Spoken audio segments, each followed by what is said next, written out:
సచ్చిదానంద సద్గురు సాయినాథ్ మహారాజ్ की జై.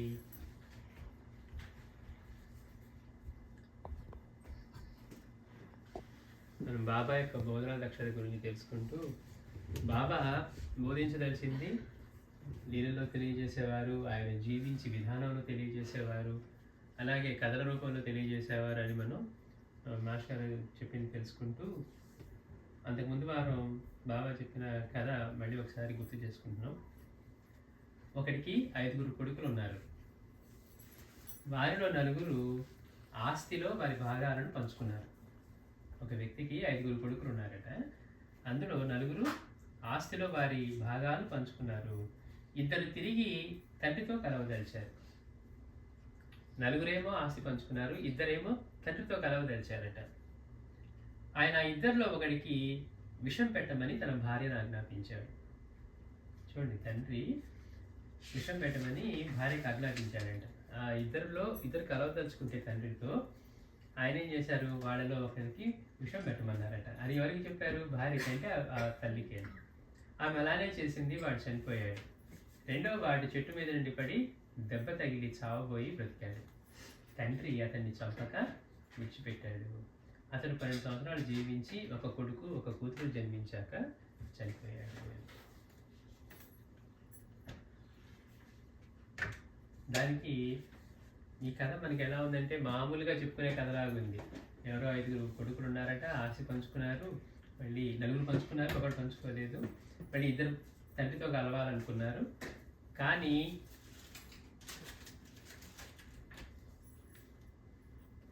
తండ్రితో కలవాలనుకున్నా అప్పుడు ఆ తండ్రి చేశాడట, వాళ్ళిద్దరిలో ఒకరికి విషం పెట్టమని భార్యకి చెప్పాడట. ఆమె అలానే చేసింది. అయితే వాడు చనిపోయాడు ఒకరికి విషం పెడితే. 2వ వాడు మాత్రం చెట్టు మీద నుంచి పడి దెబ్బ తగిలి చావబోయి బ్రతికాడు.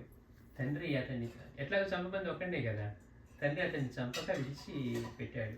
అతడు 12 సంవత్సరాలు జీవించి ఒక కొడుకు ఒక కూతురు జన్మించాక చనిపోయారు. అంటే బాబా యొక్క ఆధ్యాత్మిక పరిభాష తెలుసుకోవాలంటే మన వల్ల కాదు. మనం బాబా దీపాలు వెలిగించారు, బాబా రక్షించారు, బాబా ఒక బండి పంపించి అతన్ని ఇంటికి ఊది పంపించారు, లేకపోతే జున్నులో చేతులు పెట్టి చేయగలుగుతున్నారు. ఇలాంటి లీలలు మనం తెలుసుకొని, అబ్బా మనకి బాబా గురించి చాలా తెలుసు, ఆయన ఏం చేశారో తెలుసు అనుకుంటాం. కానీ మాస్టర్ లాంటి వాళ్ళే దాని గురించి వివరణ ఇవ్వగలరు. బాబా చూపు, కదలిక, ప్రతి ఒక్కటి కూడా బోధే అన్నారు. అట్లా ఈ కథకి వివరణ చెప్తున్నారు మాస్టర్ గారు. తండ్రి దైవము లేక పురుషుడు, తల్లి ప్రకృతి లేక మాయ. అహంకారం, మనస్సు, బుద్ధి, చిత్తము, దేహము. అహంకారం, మన మనస్సు, బుద్ధి, చిత్తము, దేహము. వీళ్ళు 5 కొడుకులు. ఇవన్నీ అజ్ఞానంతో సంసారంలో చిక్కుకోవడమే ఆస్తిని పంచుకోవడం అంటే. ఇవన్నీ సంసారంలో చిక్కుకోవడమే ఆస్తిని పంచుకోవడం అంటే. మనం ఉన్నాం అనుకోండి, మనం ఆల్రెడీ ఆస్తిని పంచుకోవడం ఉన్నాం. ఎందుకని అజ్ఞానంలోనే ఉన్నాం. మన మనసు, బుద్ధి, మనందరం కూడా అలానే ఉంటాం. అయితే బుద్ధి, చిత్తము తండ్రి అయిన దైవంతో తిరిగి కలవదలిచాయంట ఈ 5లో. దైవం మాయ చేత చిత్తానికి సద్గురూపదేశం అనే చిత్తనాశనకరమైన విషయాన్ని పెట్టించాడు. అంటే చూడండి ఎంత గమ్మత్తో. దైవం ఏం చేశాడట, కలవాలనుకున్నప్పుడు బుద్ధి చిత్తం కలవాలనుకుంటే సద్గురుపదేశం అనే విషయాన్ని పెట్టించాడట చిత్తానికి. ఎవరి చేత పెట్టించాడు? మాయ చేత. అంటే మాయ అంటే తల్లి ఏ ప్రకృతి అయితే ఉందో ఆ విషయాన్ని పెట్టించాడు. గురు శిష్యులనే భేదబుద్ధి, దాన్ని అనుసరించిన వాగ్రూపమైన ఉపదేశము మాయలో పనిచేసి, మాయలోని వేరని సాయి తద్విధి ప్రణిపాతైన అన్న గీతా శ్లోకాన్ని వివరించినప్పుడు కూడా చెప్పారు. అది చిత్తాన్ని నశింపజేస్తుంది కనుక విషమన్నారు. అంటే గురూపదేశం చిత్తాన్ని నశింపజేస్తుంది కనుక విషమన్నారు. చిత్తం నశించాక సహజంగా మనస్సు సంసారం అనే వృక్షంపై నుండి పడి చచ్చినంత పనే కుంటిపడింది. చిత్తం పోయిన తర్వాత మనస్సు అది ఒంటరైపోయి అదేమైంది, ఆ సంసార వృక్షంలో నుంచి, అంటే ఆ వృక్షంపై నుంచి పడి అది చచ్చినంత పని అయింది అంటున్నారు. అంటే మనస్సు తనకు సహజమైన బాహ్య వృత్తుల సామర్థ్యాన్ని కోల్పోయింది. యోగనిష్టలో కనీసం 12 సంవత్సరాలు నిశ్చలంగా ఉంటే కానీ సాధన పూర్తి కాదని సాంప్రదాయం. సాధన పూర్తి అవ్వాలంటే కనీసం యోగనిష్టలో 12 సంవత్సరాలు బాగా తీవ్రమైన నిష్టలో ఉంటే కానీ సాధన పూర్తి కాదు. అందుకని ఇక్కడ ఏం చెప్పారు కథలో, వాడు పడిన తర్వాత తండ్రి అతని చంపక వదిలేశాడు. 12 సంవత్సరాలు జీవించి ఒక కొడుకుని ఒక కూతుర్ని ఒక కూతురు జన్మించాక ఆ కొడుకుకి అతను చనిపోయాడు అన్నారు. అంటే ఇక్కడ ఏం చెప్తున్నారు మాస్టర్ గారు, అట్లా 12 సంవత్సరాలు నిశ్చలంగా ఉంటే కానీ సాధన పూర్తి కాదని సాంప్రదాయం. అప్పుడు దానికి అంటే అట్లా సాధన చేసిన దానికి కొడుకు కూతురు అంటే ఏంటంటే అర్థం, జ్ఞానం అనే కొడుకు సిద్ధి అనే కూతురు జన్మించారు. అప్పుడు సంపూర్ణ మనోనాశనం అయింది. ఆ ముందు వరకు చిత్తం పోయింది, అది బాహ్య వృత్తుల్లోకి అది లీనం కాలేకపోతుంది. కానీ 12 సంవత్సరాలు సాధన చేసిన తర్వాత ఆ సాధన పూర్తయి జ్ఞానము సిద్ధి ఈ రెండు కలగటం చూస్తాము. అందుకనే చిత్తనాశమే యోగం అని యోగశాస్త్రం, అట్లా మనోనాశనమే జ్ఞానమని వేదాంతం. మనోరూప అజ్ఞానాంధకార నాశకుడైన జ్ఞానసూర్యుడు గురువు. గురువు మన అజ్ఞానాంధకారాన్ని నాశనం చేసేటువంటి మనోరూపాలకు సంబంధించిన అజ్ఞానాంధకారాన్ని అంటే ఇటు ఆయన జ్ఞానసూర్యుడు మనసు అనే మత్తగజాన్ని లొంగదీయగల సింహమే సద్గురు అని భగవాన్ రమణ మహర్షులు అన్నారు. ఎందుకు గురువుని ఆశ్రయించాలి అంటే మనం వాటిని నశింప చేసుకోలేం. ఒక గురువు మాత్రమే మనలో ఉన్న వీటిని నశింప చేయగలడు. కనుక దైవం మనసు అనే కొడుకుకు గురూపదేశం అన్న విషయాన్ని పెట్టించాడని చెప్పడం యుక్తమే. మాయకమైన సామాన్య ఇంద్రియానుభూతి అజ్ఞాన పోషకమైతే గురుబోధ దానిని నశింపజేసే విషయం. శ్రీ రమణ మహర్షి కూడా అరుణాచలేశ్వరుని తండ్రిగా కీర్తిస్తూనే నిన్ను సమీపించిన వారిని మింగేస్తావు అని వ్రాయడం గమనార్హం. పై కథ జరిగాక ఇక దేహం అనే 5వ కుమారుడు ప్రసక్తి ఇక రాదు. ఎందుకని జ్ఞానం కలిగింది, సిద్ధి కలిగింది, ఇంకా 5వ కొడుకు. అందుకే ఇంక ఇవి కలిగాయి కనుక ఇంకా దేహానికి సంబంధం లేకుండా పోయింది, ఆ స్థితి కలిగింది కనుక. అందుకే సాయి అతని విషయం చెప్పక విడిచివేశారు. చూడండి ఎంత అద్భుతమైన కథలో. జనవరి 16, 1912 బాబా ఇలా చెప్పారు, ఒకప్పుడు నా వద్దనున్న ధనాన్ని అపహరించడానికి ఎంతో మంది వచ్చారు. బాబా చెప్తున్నారు, ఒకసారి బాబా దగ్గర ఉన్న ధనాన్ని అపహరించడానికి ఎంతో మంది వచ్చారట.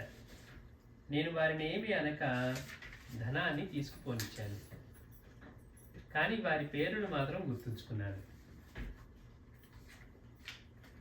చూడండి, బాబా దగ్గర ఉన్న ధనాన్ని తీసుకుపోవడానికి, అపహరించడానికి, తీసుకోవడం వేరు, అపహరించడం, దొంగతనం చేయడం కోసం ఎంతోమంది వచ్చారట. వస్తే బాబా ఏం చేశారు, వారిని ఏమి అనలేదట. అనకుండా ధనాన్ని తీసుకుపోనిచ్చాను, కానీ ఎవరెవరు వచ్చారో ఎవరు దిగారో వారి పేరును మాత్రం గుర్తుంచుకున్నాను. తర్వాత ఒక చోట దొంగలంతా భోజనాలు కూర్చోగానే వారందరినీ కనిపెట్టి రహస్యంగా వెంబడించి వారందరినీ హతమార్చి నా ధనాన్ని తిరిగి తెచ్చుకున్నాను అంటున్నారు. వచ్చినప్పుడేమో వాళ్ళని ఏం అనకుండా వాళ్ళని తీసుకొని ఇచ్చారట. వాళ్ళు దొంగిలించారు, తీసుకొని వెళ్తూ ఉంటే ఎవరెవరు చేశారో వాళ్ళ పేర్లు మాత్రం గుర్తుంచుకున్నారట. తర్వాత వాళ్ళంతా ఒక చోట చేరి ఆ దొంగలందరూ కూడా భోజనాలకు కూర్చోగానే వారందరినీ కనిపెట్టి రహస్యంగా వెంబడించి వారందరినీ హతమార్చి నా ధనాన్ని తిరిగి తెచ్చుకున్నాను అన్నారు బాబా. చాలా బాగా చేశారు బాబా అని అనిపిస్తుంది మనసుకి. అంటే ఆయన ధనాన్ని మళ్ళీ తిరిగి సాధించుకున్నారు అని. కానీ ఇందులో ఎంతో లోతైన బోధ ఉంది. మాస్టర్ గారు చెప్తున్నారు, వివేక వైరాగ్యాలు ధ్యానమునే ధనం. మనం ఏమనుకుంటాం, ధనం అంటే డబ్బు సంపద అనుకుంటాం. కానీ మనకుండే వివేకం, వైరాగ్యం, ధ్యానం, ఇవి ధనం అట. రజోస్తమ గుణాల వలన హృదయంలో దాగి ఉన్న పూర్వపు మలిన సంస్కారాలే దొంగలు. మనలో ఎప్పుడు కూడా ఈ 3 గుణాల్లో ఏదో ఒక గుణం పనిచేస్తూనే ఉంటుంది. సత్వగుణం, రజోగుణం, తమోగుణం. ఎప్పుడో కానీ సత్వగుణం మనకి తట్టినప్పుడు అనిపిస్తుంది, అబ్బా ఏంటి అసలు మనం ఏం చేయలేకపోతున్నాం, జీవితం వ్యర్థమైపోతుంది, ఏదో ఒక సాధన చేయాలి అని అప్పుడు అనిపిస్తుంది. ఈ రజోగుణం బాగా ఉన్నప్పుడు వాడు అట్లా ఉన్నారు, మనం అంతకంటే ఎక్కువ ఉండాలి, లేకపోతే ఎంత చేసినా కానీ ఎదుగుదల లేదు, ఇలాంటివన్నీ వస్తుంటాయి. తమో గుణం వస్తే మాస్టర్ అంటారు ఇంకా ఘోరంగా ఉంటుందట. పక్కన వాడు బాగా సహించలేకపోవడం, వాడు ఇదవ్వాలని కోరుకోవడం, ఇవన్నీ ఇట్లాంటివన్నీ కూడా తమో గుణంలో ఎక్కువ కలుగుతూ ఉంటాయి. మనలో ఉండే ఈ రజోస్తమో గుణాల వలన మన హృదయంలో దాగి ఉన్న పూర్వపు మెరణ సంస్కారాలు ఇప్పుడు ఇవి కాదు, ఎన్ని జన్మల నుంచో వస్తున్నాయి.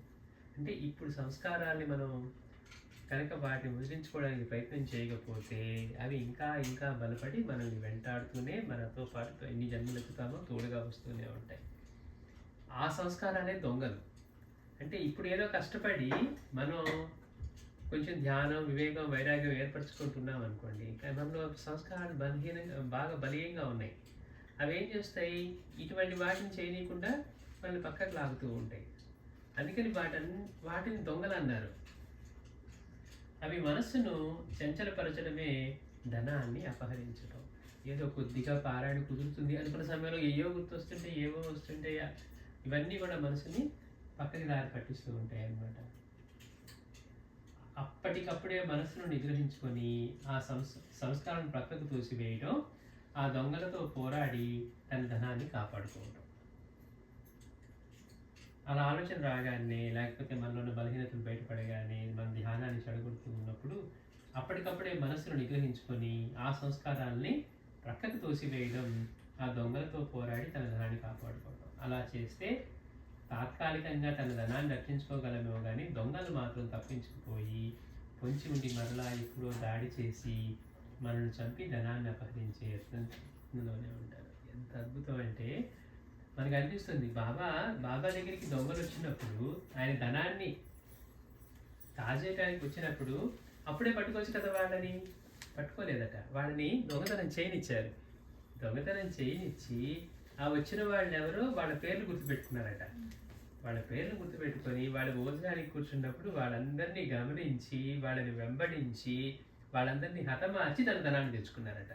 మనకి అనిపిస్తుంది, అప్పుడే వచ్చినప్పుడే పట్టుకోవచ్చు కదా బాబా అంటే. ఎందుకు అంటే ఇప్పుడు మనకు ఆలోచనలు ఏవో వచ్చాయనుకోండి, గత జన్మ సంస్కారాల వల్ల, మనం గత జన్మలో చేసుకున్న వాటి వల్ల మనలో బలహీనమైన సంస్కారాల నుండి మన మీద ఇప్పుడు విని మనం కూడా మాస్టర్ అనుగ్రహం పొందాలి, బాబా అనుగ్రహం పొందాలి అని చేస్తూ ఉన్నాం.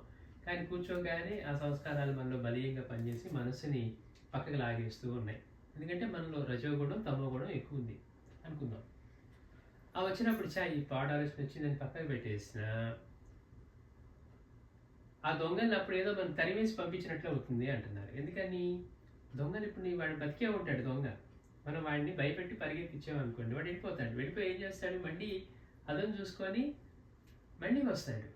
అందుకని బాబా ఏం చేశారట, ఆ కథ చెప్తూ వాళ్ళని తీసుకుపోనిచ్చారట. కానీ వాటిని వెంబడించారు, ఎవరెవరు గుర్తుపెట్టుకున్నారు, ఆ తర్వాత వాటిని హతమార్చారట. అందుకని ఇక్కడ మాస్టర్ గారు అంటున్నారు, అప్పటికప్పుడే కనుక మనం మనసుని నిగ్రహించుకొని ఆ సంస్కారాన్ని ప్రక్కకు తోసివేయడం ఎట్లాంటిదంటే ఆ దొంగలతో పోరాడి తన ధనాన్ని కాపాడుకోవడం.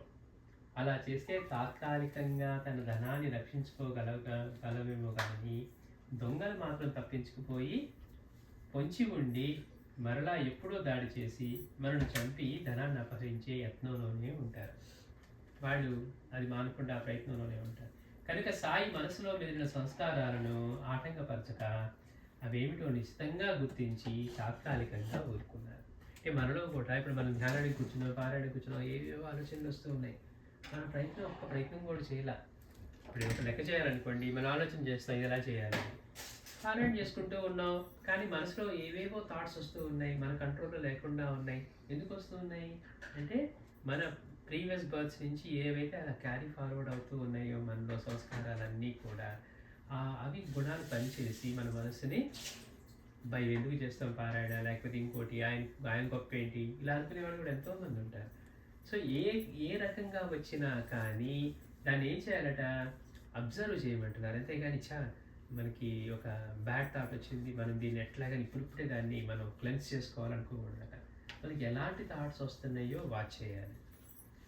వాచ్ చేయడం వల్ల ఏమవుతుంది, నా మైండ్లో ఇలాంటివి వస్తూ ఉన్నాయి, నా మనసులో నా ప్రయత్నం లేకుండా వితౌట్ ఎఫర్ట్ ఇలాంటి ఆలోచనలు వస్తూ ఉన్నాయి అని గమనించి అవి ఎందుకు వస్తూ ఉన్నాయి అనేది యోచన చేయాలి మనం. అంటే దాని నుంచి మనసుని మనం ఎలా వచ్చిన వాడి దొంగల ఊరికే మనం పోరాడి పంపించేస్తే వాళ్ళు మళ్ళీ ఎప్పుడైనా రావచ్చు అటాక్ చేయడానికి. అందుకని మనలో ఆలోచనలు కూడా గమనించమన్నారు. అందుకనే బాబా ఏమన్నారు, ఆ వచ్చిన వాళ్ళు ఎవరో పేర్లు గుర్తుపెట్టుకున్నారట. అంటే మనలో వచ్చే ఆ బలహీనతల్ని, ఆలోచనల్ని కూడా గమనించమంటున్నారు. అలా నిశ్చితంగా గుర్తించి తాత్కాలికంగా ఊరుకున్నారు. టెంపరరీగా అక్కడ బాబా ఏం చేయలే, వెంటనే వాళ్ళని అటాక్ చేయలేదు, కానీ తర్వాత వాళ్ళని వెంబడించారు. అట్లాగా తర్వాత ఒక్కొక్క దాని గురించి తీవ్రమైన వివేకంతో ఆలోచించి దాన్ని నశింపచేశారు. తిరిగి ఆయన ధ్యానధనం ఆయనకు లభించడమే కాక ఆ వాసనలు శాశ్వతంగా రూపుమాసిపోయాయని భావం. అంటే మన థాట్స్ ఎందుకు వస్తూ ఉన్నాయి, మనకి మన లక్ష్యం, మనం ఏమనుకుంటున్నాం, మనకి ఇవన్నీ ఎందుకు వస్తూ ఉన్నాయి, వాటి వల్ల మనకి ఎలాంటి ప్రయోజనం లేదు అనే విధంగా మనం దాన్ని ఆలోచన చేయాలి. ఆలోచన చేసినప్పుడు మనకి ఏమవుతుంది, తెలియనప్పుడు అబ్బా వస్తే బాగుంటుంది అంటే అనుకుంటాం. నిజం తెలిసింది అనుకోండి, దానివల్ల ఉపయోగం లేదంటే మనసుకి. తర్వాత మనం దాని గురించి ఆలోచన చేసి మన మనసు మనకు కావాల్సింది ఏంటి, మనం పొందవలసింది ఏంటి, మనం దేని మీద ఎఫర్ట్ పెట్టాలి, దీనివల్ల మనకు ఉపయోగం లేదని తెలిసింది అనుకోండి, అట్లా దాని గురించి వివేచన, ఆ యోచన చేసిన తర్వాత అటువంటి ఆలోచనలకు ఉన్న బలాన్ని మనం తొలగించుకోగలగాలి. అప్పుడు ఏమవుతాయి, అందుకని బాబా ఏం చేశారట, అట్లా వాటిని గుర్తించి తర్వాత ఒక్కొక్క దాని గురించి తీవ్రమైన వివేకంతో ఆలోచించి వాటిని నశింపజేశారు.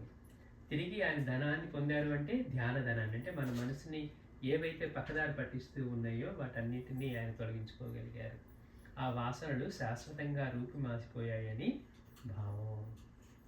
ధ్యానంలో ఎప్పుడు ఉదయించిన చిత్తవృత్తులని అప్పుడే ప్రాణాయామాది అభ్యాసాల ద్వారా నిరోధించబడే పద్ధతిని ఈ యోగ శాస్త్రం చెప్తుంది. ఇది హఠయోగం. అంటే ధ్యానంలో కనుక మనం కూర్చున్నప్పుడు ధ్యానం చేసుకుందామని కూర్చున్నాం,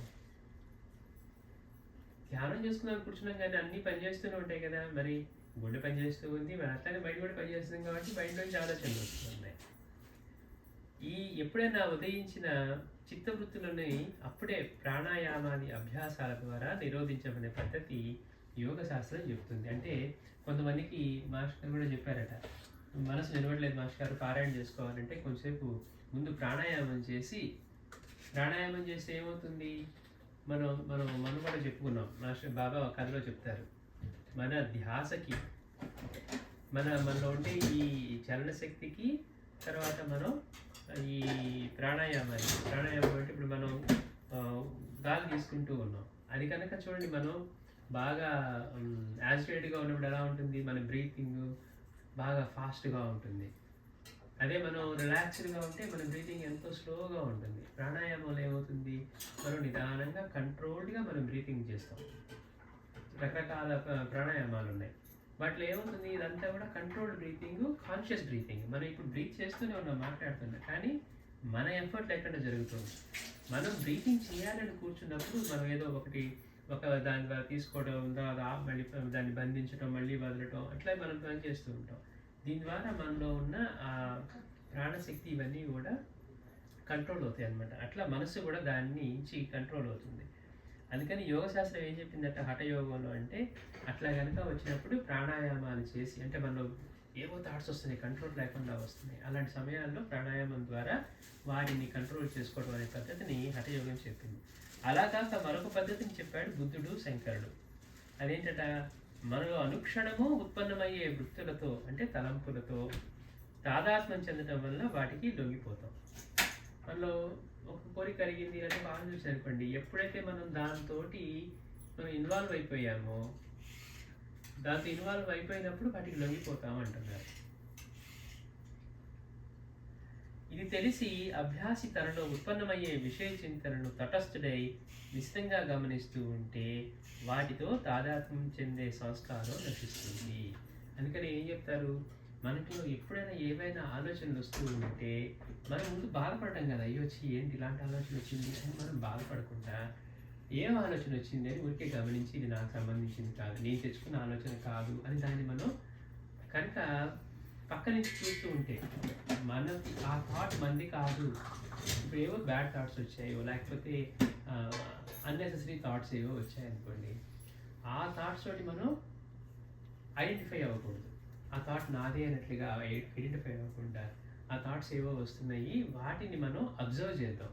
ఓ ఇలాంటి థాట్స్ వస్తున్నాయి, బట్ నేను దీనికోసం ఎఫర్ట్ పెట్టలేదు, ఆ థాట్ వచ్చింది, ఇది నా థాట్ కాదు అని మనం వాటితోటి కనుక ఐడెంటిఫై అవ్వకుండా ఓన్లీ అబ్జర్వ్ చేస్తూ ఉంటే ఆ థాట్ యొక్క స్ట్రెంగ్త్ మనకి వీక్ అయిపోతుంది. అంటే తర్వాత వచ్చినా కానీ ఇది నాది కాదు, నాకు అవసరం లేదు అనేంత తేలిక అయిపోతుంది. అందుకని ఎప్పటికప్పుడు ప్రాణాయామం చేసి బ్రీతింగ్ చేసి మనం బ్రీతింగ్ కంట్రోల్ తోటి ఈ థాట్ కంట్రోల్ చేసుకోవడం హఠయోగం ఒక పద్ధతి చెప్తే, బుద్ధుడు శంకరుడు ఈ పద్ధతిని చెప్పారట. అంటే మనలో వచ్చే ఆ థాట్ తోటి మనం ఇన్వాల్వ్ అవ్వకుండా ఉంటే ఆ థాట్కున్న స్ట్రెంగ్త్ ఏదైతే ఉందో అది తగ్గిపోతుంది. అందుకని ఇది రెండో పద్ధతి చెప్పారు.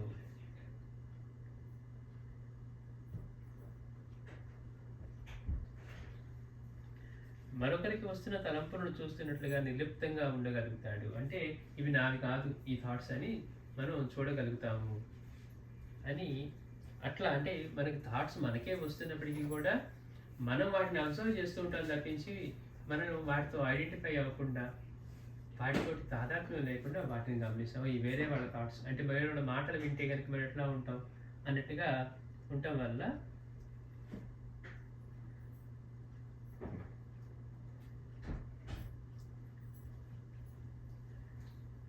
చేతికర్రకు మనం నిలబెట్టే శక్తి మనం దానిని పట్టుకోవడం వల్లే కలిగినట్లు విషయ వాసనలకు మన తాదాత్మ్యం వలనే బలం చేకూరుతుంది.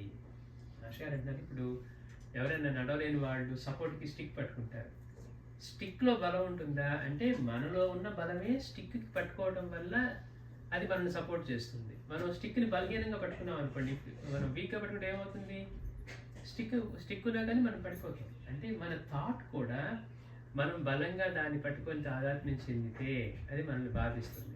అలా కాకుండా మనం అబ్జర్వ్ చేస్తున్నట్టు ఓకే థాట్ నా మైండ్లోనే వస్తుంది, వచ్చిన థాట్ని నేను ఇన్వాల్వ్ అవ్వకుండా ఐఎమ్ జస్ట్ అబ్జర్వ్ చేసినప్పుడు ఏమవుతుంది, ఎట్లయితే మనం స్టిక్ పట్టుకున్నా మన బలం లేకపోతే వీక్గా ఉండి మనల్ని వదిలేస్తుందో థాట్ని కూడా అలానే చేయాలి అని చెప్తున్నారు. అందుకని చేతి కర్రకు మనం నిలబెట్టే శక్తి మనం దాన్ని పట్టుకోవడం వల్లనే కలిగినట్లుగా విషయ వాసనలకు మన తాదాత్మ్యం, మనం దాంతో ఐడెంటిఫై అయ్యి ఆ ఆలోచన నాదే అని దాంతో అయినప్పుడు దాని బలం పెరుగుతుంది.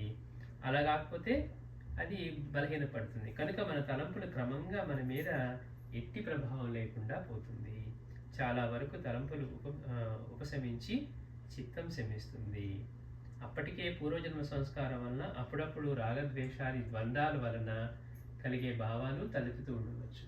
అరే నేను ఇంత ఎఫర్ట్ చేస్తున్నాను, నేను నా థాట్స్ తోటి నేను ఇన్వాల్వ్ అవ్వకుండా వాటితో ఐడెంటిఫై అవ్వకుండా నేను గమనిస్తూ ఉన్నా కానీ స్టిల్ నాలో ఇంకా థాట్స్ వస్తూనే ఉన్నాయంటే దాని అర్థం ఏంటి, మనలో ఎప్పటి నుంచో గత జన్మల నుంచి అలాంటి సంస్కారాలు బలీయంగా ఉండి అవి బయటపడుతూ ఉన్నాయి. ఇప్పుడు లోపల ఒక అదే అంటారు, ఇప్పుడు చీమలు పుట్టింది అనుకోండి, చీమల్ని వదిలించాలంటే ఎవరన్నా చీమల పుట్టులో మందేస్తే ఏమవుతాయి, అన్ని చీమలు ఒక్కసారిగా బయటకు వస్తాయి. మనం ధ్యానం చేద్దామని కూర్చుంటే కూడా మనం కూర్చుని ధ్యానం కోసమే, కానీ మైండ్లో నుంచి మాత్రం ఆలోచన, అయ్యో నేను ధ్యానం చేద్దామని కూర్చున్నాను, లేదా బాబా నామం చేసుకుందామని కూర్చున్నాను అన్నా కానీ ఈ తలంపులన్నీ వస్తూ ఉంటాయి. అప్పుడు వాటి గురించి మనం ఆలోచన చేయకూడదట. మన లక్ష్యం ఏదైతే ఉందో దాని మీద పెట్టి వాటిని పట్టించుకోకుండా ఉంటే, వాటితో తాదాత్మ్యం లేకుండా ఉంటే వాటికి బలం చేయకూడదు. అందుకని మనం చేయవలసింది ముందు భయపడకూడదు, నా థాట్ కాదు నేను తెచ్చుకోలేదు, అందుకని మనం ప్రశాంతంగా దానితో ఇలాంటి ఆలోచనలు వస్తూ ఉన్నాయి అని గమనించాలి అంతే.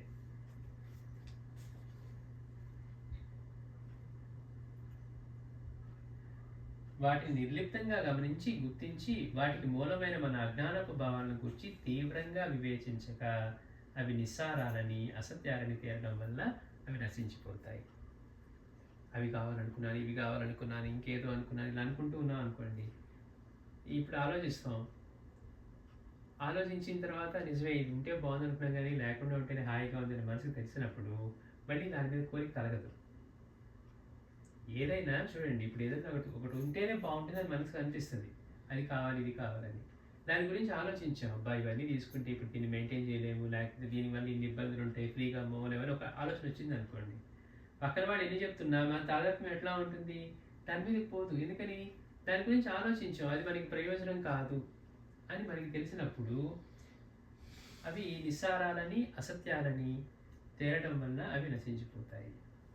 సాయి చేశామనేది ఇలానే. అప్పుడు దానికే అదే ధ్యానధనం మన పరమవుతుంది, దొంగలు నశిస్తారు. ఎంతో అద్భుతమైన బోధ అనమాట. అంటే మనందరికీ కూడా ఈ సమస్య ఉంటుంది. ప్రతి ఒక్కళ్ళకి అందరికీ ఉన్న సమస్య ఏంటి? మైండ్ మన కంట్రోల్లో లేకపోవటం. మన దగ్గర ఎన్నో ఉన్నాయి, మనం ఎంతో తెలివైన వాళ్ళం, లేకపోతే బాగా చదువుకున్నాం అనుకున్నా మన మైండ్ని మనం కంట్రోల్ చేసుకోలేం. ఆ మైండ్ కంట్రోల్లో లేకపోవడం వల్లే మనలో అన్నీ కూడా భయాలు, యాంగ్జైటీ, స్ట్రెస్, స్ట్రెయిన్, రేపు ఎలా ఉండబోతుందో, ఫ్యూచర్ ఎలా ఉండబోతుందో, పిల్లలు ఎలా చదువుతారో, వాళ్ళకి ఏం చేయాలో. బట్ అవన్నీ కూడా ఫ్యూచరు, అవన్నీ మనం చూడట్లేదు. కానీ మనకి యాంగ్జైటీ, స్ట్రెస్ అన్నీ మనం ఇంతవరకు చూడని వాడి గురించే వస్తుంది. ఇవాళ ఉన్నాం, ఈ క్షణం ఎలా ఉన్నాం, ఈ క్షణం మనం ఏం చేయగలం కానీ రేపు ఏం చేయాలో ఇప్పుడు చేయలేం కదా ఆ మూమెంట్ వచ్చేవరకు. అందుకని ఇవన్నీ కూడా ఆలోచనలు, ఇవన్నీ మనల్ని అందరినీ బాధిస్తూ ఉంటాయి. అందుకని మాస్టర్ గారు అంటారు, ప్రతి ఒక్కళ్ళు మనకి ఏం కావాలో తెలుసుకోవాలి, మన లక్ష్యం ఏంటి, మనం మనిషిగా పుట్టిన తర్వాత మన లక్ష్యం ఏంటి, మనం సాధించుకోవాల్సింది ఏంటి. ప్రతి ఒక్కళ్ళు సాధించుకోవాల్సింది చతుర్విధ పురుషార్థాలు. ఈ 4 పురుషార్థాలని చివరిలో మోక్షం చెప్తారు. ఆ మోక్షం అంటే ఏంటి? ఇలా మనస్సు లేకుండా ఉండటం. ఆ మనసు లేకుండా ఉండటమే మనోనాశనమే జ్ఞానానికి నాంది అనమాట. అంటే దుఃఖం లేకుండా పోతుంది. మనం అప్పటిదాకా మనం ఎంత ఆడతామంటే అంత ఆడతాం. మనము, మన పిల్లలు, మన ఫ్యామిలీ, లేకపోతే ఎక్స్టెండెడ్ ఫ్యామిలీ, ఏమన్నా కానివ్వండి, ప్రతి థాట్లోనూ మనం ఇన్వాల్వ్ అయ్యి చేస్తూ ఉన్నప్పుడు మనల్ని మనసు బాధిస్తూనే ఉంటుంది. అంటే మనం ఎందుకు అనుకుంటాం ఇదంతా, మనం వాటితో తాదాత్మ్యం చెంది ఇదంతా మనం అనుకున్నట్టుగానే జరగాలి అనుకుంటాం. ప్రతి ఒక్కటి అలానే అనుకుంటాం, మనం అనుకున్నట్టుగానే జరగాలి, మన పిల్లలైనా మనం అనుకున్నట్టుగానే చదవాలనుకుంటాం. కానీ వాళ్ళకున్న సామర్థ్యం ఏంటో, వాళ్ళ జన్మలో ఎలాంటివి ఉన్నాయో, గతంలో అనుబంధాలు ఎలా ఉన్నాయో, వాళ్ళ కర్మబంధాలు ఎలా ఉన్నాయో, మనం వాళ్ళకి ఎట్లా మనం వాళ్ళకి అవకాశాన్ని కల్పించి వాళ్ళని మంచి మార్గంలో పెట్టగలమని ఆలోచించాలి తప్పించి వాళ్ళ డెస్టినీని మనం క్రియేట్ చేయాలనుకున్నాం అనుకోండి, మనం ఏమనుకుంటాం, మా అయితే వాడు బాగా చదువుకుని ఉద్యోగం తెచ్చుకోవాలి, ఎవరు మంచి వాడిని పెళ్లి చేసుకోవాలనుకుంటాం. అంతే తప్పించి వాళ్ళు ఒక మంచి మనిషిగా ఎదగడానికి కానీ, వాళ్ళు ఇలాంటి ఆధ్యాత్మిక మార్గంలో వాళ్ళ గురించి వాళ్ళు తెలుసుకోవాలి, జీవితాన్ని సాఫల్యం చేసుకోవాలి, ఒక సద్గురువుని ఆశ్రయించాలి. మనం ఇలాంటి ఆలోచన చేయకుండా ఓన్లీ వాళ్ళకి ఇప్పుడున్న అకాడమిక్గా వాళ్ళకి ఏదో స్టడీస్లో తీసుకువెళ్ళటము, ఓ కాలేజ్కి మంచి కాలేజ్కి వెళ్ళారు, వదిలేసాం, అయిపోయింది. కానీ వాళ్ళ మనస్తత్వాన్ని కానీ, వాళ్ళు జీవించే విధానాన్ని కానీ, వాళ్ళు కనీసం ఈ మార్గంలో ఉండి గురువుని తెలుసుకోవాలి. లేకపోతే మనం ఎందుకు వచ్చినట్లు పిడకలేరు కూడా కానీ బాబా చెప్పిన విషయాన్ని గుర్తుపెట్టుకొని చేసుకోవడం మనకి ఎంతైనా అవసరం. అందుకని మనకు వచ్చే ఈ ఆలోచనలన్నింటినీ కూడా ఇవి మనవి కాదు, ఇవి వేరే వాళ్ళ ఆలోచన అన్నట్టుగా మనం చూడగలిగితే మన థాట్స్ మనల్ని బాధించడం మానేస్తాయి. ఎందుకని మనం పట్టుకున్న కర్రకి మనలోని బలమే అది పట్టుకొని నిలుపుతుంది మనల్ని. అయ్యో నేను వీక్గా ఉన్నాను, కర్రను కూడా పట్టుకోలేదు అనుకోండి, ఆ స్టిక్ పడిపోతుంది. మనం పట్టుకుంటేనే, అంటే మన థాట్ని కూడా మనం దాన్ని పట్టుకుంటేనే ఆ థాట్ మనల్ని బాధిస్తుంది. దాన్ని పట్టుకోకుండా ఉంటే అది చిన్నగా క్రమంగా జారుతుంటుంది. శ్రీ సచ్చిదానంద సద్గురు సాయినాథ్ మహారాజ్ కీ జై.